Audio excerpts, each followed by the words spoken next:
নমস্কার।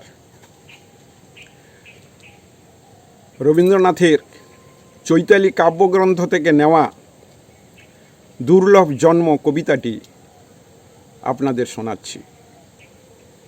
কবিতা দুর্লভ জন্ম, কবি রবীন্দ্রনাথ ঠাকুর।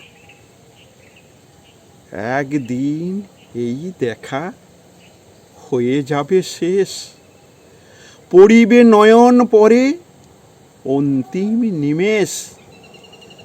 পরদিনে এই মতো পোহাইবে রাত, জাগ্রত জগৎ পরে জাগিবে প্রভাত। কলরবে চলিবেক সংসারের খেলা, সুখে দুঃখে ঘরে ঘরে বহি যাবে বেলা। সে কথা স্মরণ করি নিখিলের পানে, আমি আজি চেয়ে আছি উৎসুক নয়নে। যাহা কিছু হেরি চোখে কিছু তুচ্ছ নয়, সকলই দুর্লভ বলে আজি মনে হয়।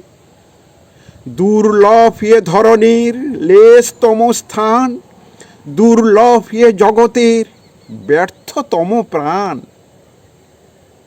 যা পাইনি তাও থাক, যা পেয়েছি তাও তুচ্ছ বলে যা চাইনি তাই মোরে দাও। তুচ্ছ বলে যা চাইনি তাই মোরে দাও। নমস্কার।